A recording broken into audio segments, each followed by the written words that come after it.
البدع والأهواء، أهل البدع العقائدية وأهل البدع السياسية. نقول بيننا وبينكم السلف، بيننا وبينكم الكتب، كان فيقول البدع بيننا وبينكم. Bismillahirrahmanirrahim. Qala al-Imam al-Bukhari rahimahullahu taala.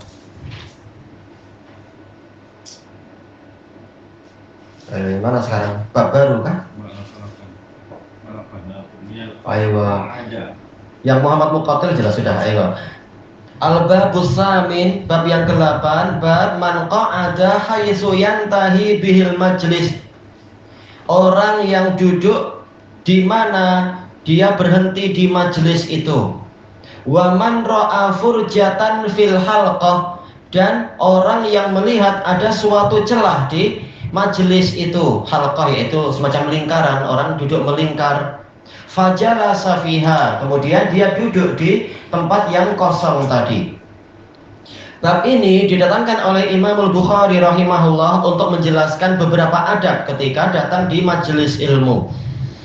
Baik. Qala Imam Al-Bukhari rahimahullah, al-hadisus sadisu was-sittun, hadis yang ke-66, haddatsana Ismail, qala haddatsani Malik an Ishaq bin Abdullah bin Abi Talhah anna Aba Murrah maula Aqil ibni Abi Talib akhbarah. Abu Murrah mengabarkan kepada Ishaq bin Abdullah an Abi Waqidin al-Laisi, dari Abi Waqid al-Laisi, anna Rasulullah sallallahu alaihi wasallam, bahwasanya Rasulullah sallallahu alaihi wasallam bainama huwa jalisun fil masjid, tatkala beliau sedang duduk di masjid, wa nasu ma'ah, dalam keadaan orang-orang menyertai beliau, terbentuk suatu majelis. Id aqbala salah satu nafar, ketika itu datanglah, yaitu datang ke arah beliau, menghala ke beliau dari luar masjid 3 orang. Fa aqbala sani ila Rasulillah sallallahu alaihi wasallam, kemudian yang 2 itu memang datang menghadap kepada Rasulullah sallallahu alaihi wasallam, wa dhahaba wahid, sementara yang 1 lagi pergi, tidak masuk masjid. Qal fawaqafa ala Rasulillah sallallahu alaihi wasallam, kemudian mereka berdua yang sudah masuk masjid berdiri di hadapan Rasulullah sallallahu alaihi wasallam, tapi bukan betul-betul dekat, masih di belakang tentunya.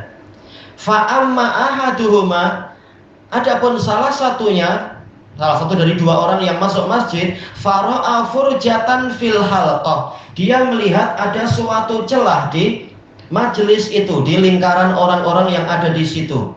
Fajalasa fiha, lalu dia duduk di situ, di celah yang ada. Wa ammal akhar fajalasa khalfahum, adapun yang lain dia duduk di belakang mereka, yaitu di bagian yang belakang dari majelis Nabi waktu itu. Wa ammas salis fa'adbara dhahiba, kata Abu Waqidin al-Laisi, adapun orang yang ketiga dia memang mundur dan pergi, tidak sampai masuk masjid. Falamma faragha Rasulullah sallallahu alaihi wasallam, tatkala Rasulullah sallallahu alaihi wasallam telah selesai dari mungkin apa? Yaitu menyampaikan materi atau ceramah yang kepada orang-orang yang hadir di awal. Selesai itu beliau bersabda, ala ukhbirukum anin nafaris salasah, maukah kalian untuk aku kabari tentang 3 orang itu? Fa amma ahaduhum fa'awa ilallah fa'awahullah, adapun salah satu dari mereka dia bernaung kepada Allah, maka Allah pun menaungi dia. Wa ammal akhar fastahyallahu min, adapun yang lain dia merasa malu, maka Allah pun merasa malu kepadanya. Wa ammal akhar, adapun yang lain lagi, fa'aradallahu an, dia berpaling, maka Allah pun berpaling dari dia. Baik. Hadis ini diriwayatkan oleh Imam Bukhari dari beberapa sanad. Sanad yang pertama yang di hadapan kita ini hadis ini belum pernah muncul. Tayyib, yaitu dari Ismail. Ismail guru Imam Bukhari kalau meriwayatkan dari Imam Malik, dia adalah Abu Abdullah Ismail bin Abdullah bin Abi Uwais Al-Madani Al-Asbuhi Sodukun yukhti. Beliau soduk, punya kekeliruan, tetapi hadis beliau telah diperiksa oleh Imam Bukhari langsung dari kitabnya, dan dia bersyukur atas pemeriksaan murid beliau ini. Qal haddatsani Malik. Malik ini pakcik beliau, Imam Malik ma'ruf Abu Abdullah Malik bin Anas bin Malik Al-Asbuhi, Imam Darul Hijrah. Laula Malik, kata Imam Syafi'i, laula Malik wa Sufyan bin Uyainah la dhahabal ilmu minal Hijaz. Seandainya bukan karena Malik dan Sufyan bin Uyainah, niscaya ilmu itu telah pergi dari Hijaz. Tentunya ini min babil mubalaghah, bukan betul-betul ya. Tetap ilmu ada. Tapi apa? Memang waktu itu betul-betul persaingan itu ketat sekali. Sampai-sampai Imam Malik mengatakan dulu orang-orang Irak mereka memerangi kami dari sisi pakaian, yaitu banyak import dari Irak, bahan-bahan masalah pakaian keduniaan. Tapi sekarang mereka memerangi kami dengan para muhaddisin, di antaranya adalah Sufyan As-Tsauri. Oh, memang apa? Betul-betul ilmu tengah berkembang pesat di Irak. Makanya seandainya tidak ada dua bintang ini, Imam Malik dan Imam Sufyan bin Uyainah, Imam Syafi'i sampai mengatakan mungkin ilmu sudah akan pergi itu. Ini mubalaghah tentunya, bukan betul-betul hilang. Bukan hak pendidikan Islam. Kenapa? Bukan tempat lubuk, bukan lubuk. Iya. Kenapa? Karena rata-rata memang apa? Orang banyak pindah ke Irak. Yang Syam pun juga tengah berkembang. Ada pada masa itu ada siapa? Imam Al-Auza'i, Abu Amr Al-Auza'i. Yang Mesir juga saingannya bahkan lebih hebat dari Imam Malik. Iya, Lais bin Sa'ad. Iya, betul. Yang mana lagi misalkan yang Khurasan ada Ibnul Mubarak. Jadi memang tokoh-tokoh hebat di luar. Makanya memang betul-betul memang apa? Mekah dan Madinah tersaingi dengan sangat kuat pada masa itu. Ada dua Sufyan. Kenapa? Iya, Sufyan As-Tsauri dan Sufyan bin Uyainah. Ada yang ketiga yaitu Sufyan ibnu Waqi ibnul Jarrah, dia soduk. Cuma masalahnya dia niatnya keliru, akhirnya rela memperbanyak hadis dengan cara pencurian, akhirnya jatuh dia. Padahal ayahnya sendiri sudah Amirul Mukminin fil hadis. Demi itu, yaitu apa? Hadis dia kalau selain dari ayahnya itu sikit. Maka dia ingin punya hadis banyak dari guru yang lain, tapi dia tak mengadakan perjalanan jauh. Maka dia menyuruh para sekretarinya yang mencuri hadis dari orang lain, lalu apa? Dimasukkan ke dalam buku dia tanpa menyebutkan rawi itu, dibuang nama rawi itu. Langsung Sufyan bin Waqi dari atas. Biar apa? Biar jadi nampak hebat dan banyak riwayat dia. Padahal tidak demikian. Akhirnya ketahuan jatuh. Setelah diingatkan dia tak kisah. Nah, dia sakitul hadis, hadisnya gugur, naudzubillah. Tapi jelas yang bintang terbesar memang itu Sufyan As-Tsauri, kemudian Sufyan ibnu Uyainah. Kualiti ya. Iya, kualitinya. Kualiti dan kejujuran. Betul, kejujuran akan membantu menaikkan derajat orang. An Ishaq ibni Abdullah ibni Abi Talhah, tidak disebutkan oleh Al-Hafidz di dalam Tahdhibut Tahdhib kunyah beliau, demikian pula di dalam Fathul Bari Anda tak menemukan kunyah beliau. Cuma dikatakan memang beliau ini adalah tabi'i dan madani, dan beliau siqah. Ishaq bin Abdullah bin Abi Talhah kasirul hadis, hadisnya banyak. Kemudian Anna Aba Murrah Maula Atil ibni Abi Thalib. Memang kata Al-Hafidz terkenalnya adalah kunyahnya saja. Namanya ini diperselisihkan. Yang beliau rajihkan Yazid, namanya Yazid. Bukan Pahid. Iya memang. Pahid betul. Kehidupannya Yazid. Tapi beliau siqah, baik orangnya, madani tabi'in. Dan beliau juga dikatakan apa? Maula ukhti siapa itu? Allah. Ummi Hani. Ummu Hani saudari Ali bin Abi Thalib dan saudari dari Aqil bin Abi Thalib. An Abi Waqidin Al-Laisi, namanya Haris. Tayyib Al-Madani, Abu Waqid Al-Laisi. Hadis ini satu-satunya hadis beliau di dalam Sahih Bukhari. Tayyib. Boleh jadi karena apa? Sanad-sanad yang lain tidak seberapa kuat hadis-hadis yang lain menurut syarat Imam Bukhari.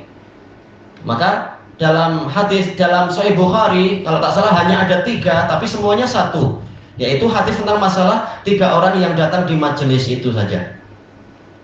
Berarti sanad hadis ini hasan karena Ismail bin Abi Uwais itu soduk dan semuanya madaniyun. Hadis ini, sanad ini musalsal bil madaniyin, hadis musalsal.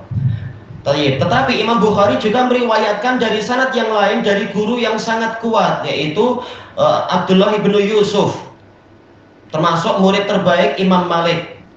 Dan juga hadis ini diriwayatkan oleh Imam Malik di dalam Muwatta. Jadi hadisnya memang betul-betul sahih, tidak masalah. Dan juga datang dari sanad yang banyak sekali, diriwayatkan oleh Imam Muslim dari sanad Qutaibah bin Sa'id dari Malik. Qutaibah bin Sa'id yang dijuluki sebagai apa? Sebagai perhiasan kutubus sittah. Perhiasan kitab-kitab para ulama, bukan hanya kutubus sittah, bahkan lebih dari itu. Intinya hadis ini sahih. Kemudian isi ceritanya anna Rasulullah sallallahu alaihi wasallam, bahwasanya Rasulullah sallallahu alaihi wasallam bainama huwa jalisun fil masjid, tatkala beliau duduk di masjid untuk menyampaikan pelajaran, seperti dohir dari cerita ini. Ini menunjukkan memang sunnahnya yang sangat digalakkan adalah mengajar di masjid. Dan nanti Bukhari akan membuat bab khusus tentang apa? Tentang majelis ilmu di masjid. Memang berkahnya jauh lebih besar daripada di rumah, di bawah pokok, di sekolah. Walaupun semuanya halal, tetapi jelas yang terbaik adalah yang paling Allah cintai tempatnya, yaitu masjid. Berkahnya lain. Kemudian kata beliau di sini wanasu ma'ah, dan orang-orang bersama beliau. Ini menunjukkan kecintaan para sahabat untuk menyertai Nabi. Safaron wa hadara, ketika safar mereka sering menyertai beliau, ketika sedang di kampung mereka juga sering menyertai beliau, mencari berkah dan juga mencari ilmu, mencari bimbingan dan seterusnya. Majelis ilmu keutamaannya banyak sekali. Aqbala salah satu nafar, ketika itu ada 3 orang yang datang. Hadis ini ada penguat, diriwayatkan oleh Al-Hakim dan yang lain-lain dari Anas bin Malik. Hadisnya boleh disahihkan. Dan hadis riwayat Anas itu memperjelas beberapa sisi, yaitu nampak ada 3 orang berjalan di tengah jalan mendekati masjid. Jadi aqbala di sini belum sampai masuk masjid, memang mereka datang mendekat ke masjid. Baik, tatkala mereka sudah di hadapan masjid, mereka melihat Nabi. Maka yang 2 masuk ke masjid, ingin bergabung dengan majelis ilmu, sementara yang lain pergi belah. Nah, inilah ceritanya. Jadi bukan mereka bertiga sudah masuk ke majelis lalu yang satu pergi, bukan. Mereka masih di luar waktu itu. Fa'aqbalas nani ila Rasulillah sallallahu alaihi wasallam wa dhahaba wahid. Yang 2 datang menghadap kepada Rasulullah sallallahu alaihi wasallam, sementara yang 1 pergi. Kemudian Abu Waqidin al-Laitsi radhiyallahu anhu berkata, fa waqafa ala Rasulillah sallallahu alaihi wasallam. Kemudian mereka berdua berdiri di hadapan Rasulullah sallallahu alaihi wasallam. Kata Al-Hafidh, bukan maksudnya betul-betul di depan Nabi dekat. Jelas mereka masih di luar majelis. Baik. Berdasarkan apa? Riwayat yang setelahnya, lafaz-lafaz setelahnya. Maksudnya berarti apa? Kata beliau, ada lafaz yang tersembunyi. Fa waqafa ala majlisi Rasulillah sallallahu alaihi wasallam. Mereka berdiri di hadapan majelis Rasulullah, masih di belakang kumpulan orang-orang. Fa'amma ahaduhuma, nah, kemudian 2 orang ini terbagi. Adapun salah satunya faro'a furjatan fil halqah, maka dia melihat ada satu celah di dalam lingkaran orang-orang tadi itu. Baik. Sebelum itu Al-Hafidh menyebutkan nafar. Nafar ini jamak, yaitu apa?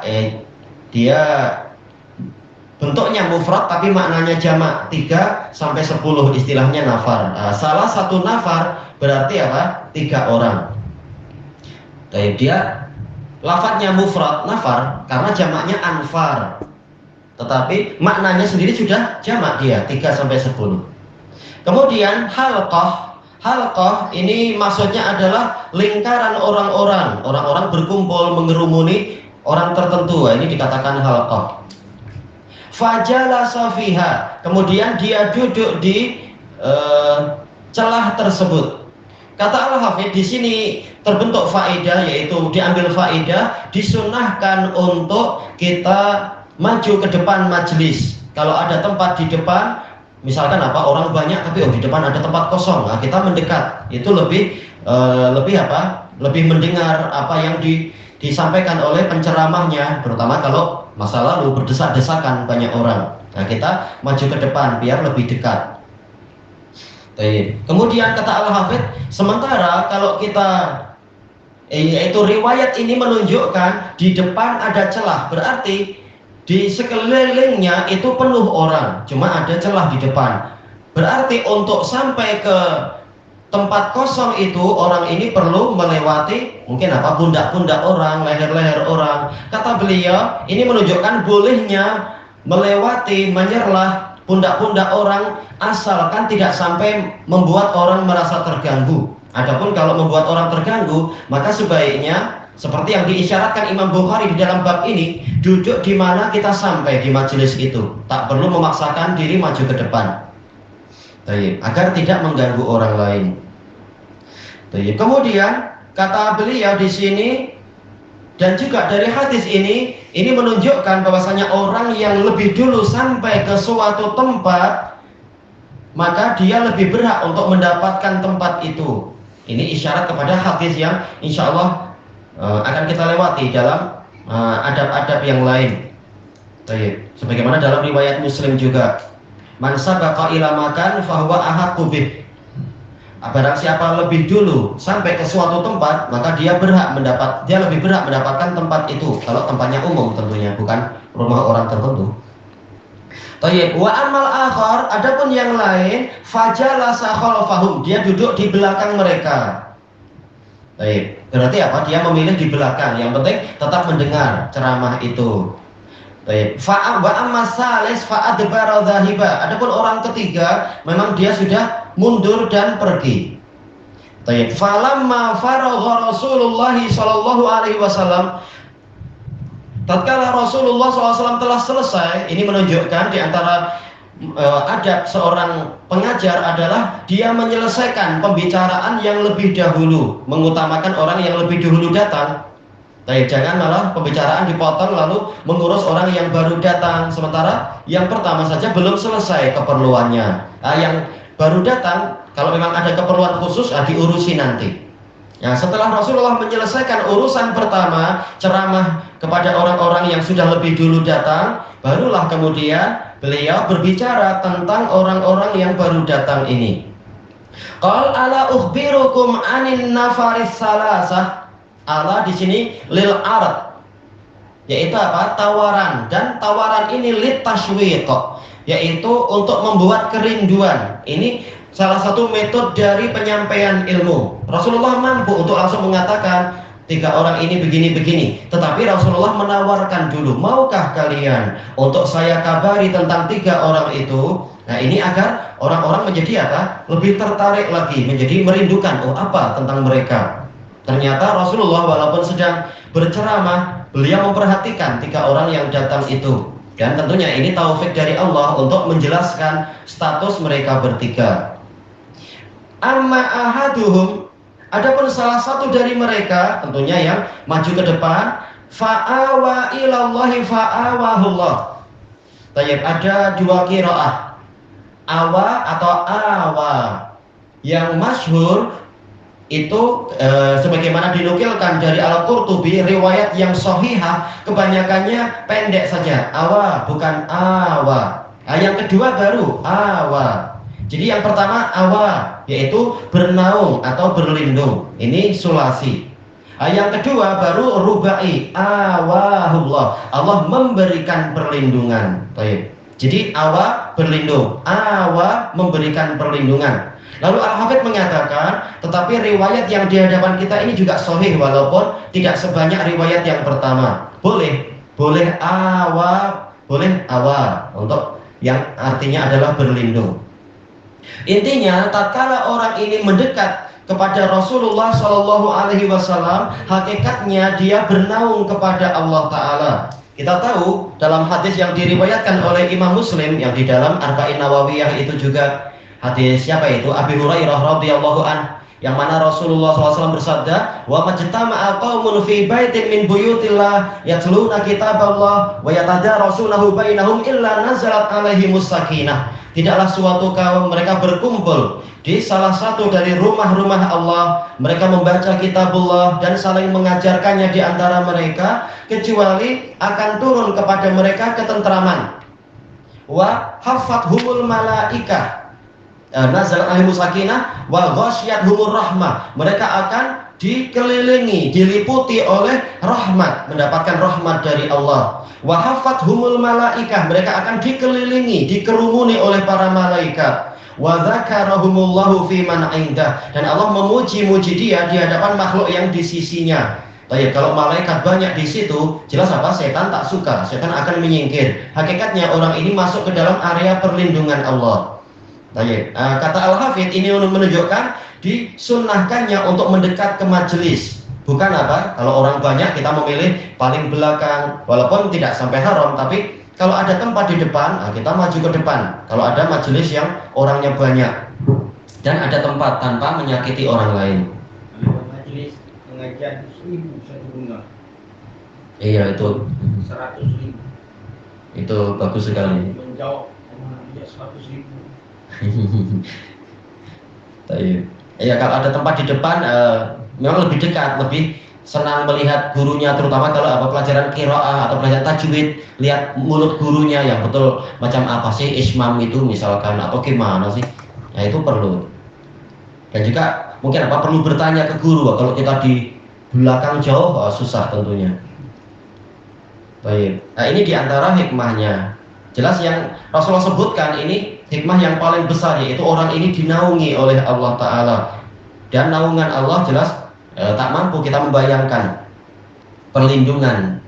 Baik. Wa amal akhar fastahyallahu min. Adapun yang lain, dia merasa malu, maka Allah merasa malu dari dia. Maksudnya malu apa? Apakah maju ke depan kurang bagus, dia memilih di belakang?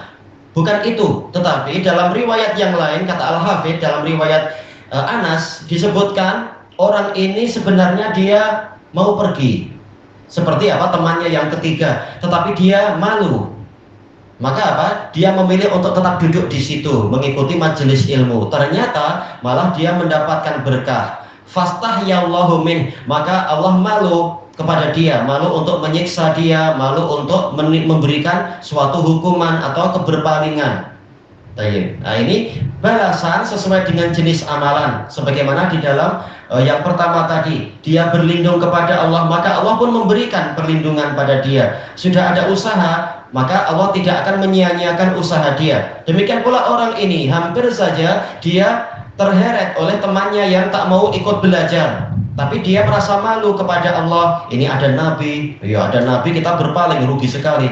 Dalam saya duduk di sini. Ternyata hasilnya Allah malu untuk berpaling dari dia, Allah malu untuk menyiksa dia. Dia mendapatkan pengampunan. Sebagaimana dalam hadis Abi Hurairah yang diriwayatkan oleh Abu Dawud. Ada beberapa riwayat yang lain juga. Hadisnya sahih ma'ruf yang Rasulullah mengatakan innalillahi malaikatan sayyahin. Sesungguhnya Allah memiliki para malaikat yang suka berkeliling di bumi. Ya betaghuna majalis dzikr. Mereka mencari majelis zikir. Kemudian tatkala jumpa majelis zikir, mereka mengatakan halumu ila hajatikum. Kemarilah kalian kepada hajat kalian, keperluan kalian. Fayahufunahum hatta balaghu as-sama ad-dunya. Lalu para malaikat tadi mengelilingi, mengerumuni majelis zikir tadi sehingga mencapai langit dunia. Enggak tahu sebanyak apa malaikatnya berarti. Lebih berbulan. Wah, majelisnya langit dunia. Iya, betul. Betul-betul malaikat lebih suka majelis daripada kita. Alhamdulillah. Paling enggak kita berusaha ikut majelis, tapi dari sisi manusia dan malaikat lebih tahu keutamaan majelis. Baik, ketika mereka selesai, mereka naik menghadap kepada Allah, lalu mengabarkan kepada Allah, wa rabbuka a'lam, dan Rabbmu tentunya lebih tahu dari malaikat. Kemudian para malaikat tadi mengatakan, yaitu apa? ji'naka min indi ibadika, dan seterusnya. Kami datang kepadamu ya Allah dari sisi para hambamu. Wahum disebutkan yusabbihunak wa yumajjidunak wa yukabbirunak wa yuhallilunak. Intinya adalah mereka banyak memujimu. Kemudian Allah bertanya, wahara'auni, apakah mereka melihatku? Maka malaikat mengatakan, tak ya Rabb, mereka tidak melihatmu. Lalu Allah bertanya, bagaimana seandainya mereka melihatku? Maka malaikat mengatakan, demi Allah ya Rabb, demi engkau ya Rabb, seandainya mereka melihatmu, la asyadulaka tamjidan wa takbiran wa tahlilan wa tahmida, pastilah mereka lebih banyak lagi untuk memuji engkau, mengagungkan engkau, mentahlilkan engkau, dan seterusnya seandainya melihat Allah. Kemudian Allah bertanya lagi, wa ma yatlubuna, apa yang mereka cari? Maka malaikat mengatakan, yas'alunakal jannah, mereka meminta kepadamu surga. Lalu Allah bertanya, wa hara'auha, apakah mereka sudah pernah melihat surga? Malaikat menyatakan, demi Allah ya Rabb, belum pernah mereka melihat surga. Tapi kenapa mau minta? Mereka beriman pada perkara gaib. Lalu Allah bertanya, fa kaifa law ra'auha, bagaimana seandainya mereka melihat surga? Maka malaikat mengatakan, wallahi ya Rabb, law ra'auha la asyaddu ilaiha syauqan wa talaban. Demi Allah wahai Rabb, seandainya mereka melihat surga, pasti mereka lebih merindukan surga lagi dan lebih keras di dalam usaha mencarinya. Kemudian Allah tanya, wa mimma yata'awwadun, mereka minta perlindungan dari apa? Maka malaikat mengatakan, minan nar, mereka minta perlindungan dari neraka, perlindungan kepadamu dari neraka. Fahara'auha, apakah mereka melihat neraka? Maka malaikat mengatakan, la Allah ya Rabb ma ra'auha, tidak demi Allah wahai Rabb, mereka belum pernah melihat neraka, tapi percaya karena beriman pada perkara gaib. Maka Allah bertanya, fa kaifa law ra'auha, bagaimana apabila mereka melihat neraka? Maka malaikat mengatakan, wallahi ya Rabb, law ra'auha la asyaddu minha firaran wa haraban. Demi Allah ya Rabb, seandainya mereka melihat neraka, pastilah mereka lebih keras lagi lari dan menghindar dari neraka itu. Kemudian Allah berfirman, ushidukum anni qad ghafartu lahum, aku jadikan kalian sebagai saksi bahwasanya aku telah mengampuni mereka. Nah, ini bagian dari rahmat untuk majelis zikir, majelis ilmu itu. Kemudian malaikat mengatakan, ya Rabb, inna fihim fulanan ja'a ilaihim lihajah wa laisa minhum. Wahai Allah, sesungguhnya di tengah-tengah mereka ada si fulan. Dia bukan termasuk dari mereka, tetapi dia datang karena suatu keperluan. Maka Allah berfirman, hum julasa la yashqa bihim jalisuhum, hum qaumun la yashqa bihim jalisuhum. Mereka ahli majelis-majelis ilmu dan majelis zikir, mereka adalah suatu kaum yang orang yang mau duduk dengan mereka tidak akan celaka. Ternyata walaupun niatnya untuk perkara yang tidak sebagus kelompok pertama, kalau dia mau hadir di majelis itu, ternyata dia dapat berkah juga, mendapatkan pengampunan. Nah, Allah malu kepada orang ini, malu untuk menyiksa orang ini, walaupun hanya duduk di belakang. Karena orang ini malu kepada Allah, malu ada majelis ilmu malah pergi belah. Nah, kemudian wa ammal akhar, adapun yang lain, berarti yang ketiga, fa'aradallahu an, dia berpaling, maka Allah berpaling dari dia. Ini juga al-jaza' min jinsil amal, balasan sesuai dengan jenis amalan. Tatkala dia berpaling dari majelis ilmu, maka Allah pun berpaling dari dia, tidak memberikan pahala, tidak memberikan pengampunan, dan seterusnya, tidak memenuhi keperluan-keperluan dia. Ini keberpalingan, na'udzubillah. Dijelaskan oleh Al-Hafidh, apakah sampai tingkat dosa apabila orang ketiga tadi tidak punya uzur, memang dia kurang berminat pada ilmu ini, maka apa? Maka dia akan terkena celaan dan kerugian. Tapi apabila dia berpalingnya karena menghina, memang dosa. Tapi kalau berpalingnya karena ya letih, sakit, ada uzur, ini saya wajib mencari nafkah di jam ini, tak mungkin saya hadir di majelis ilmu, nantilah saya mungkin pakai rekaman atau apa. Yang seperti ini ada uzur. Intinya kalau dia ada uzur, dia dimaafkan. Kalau tak ada uzur, dia terkena celaan dan kerugian. Baik, ilahuna wallahu a'lam. Subhanakallahumma wa bihamdika la ilaha illa anta astaghfiruka wa atubu ilaik. Walhamdulillahirabbil alamin. Jazakumullahu khairan.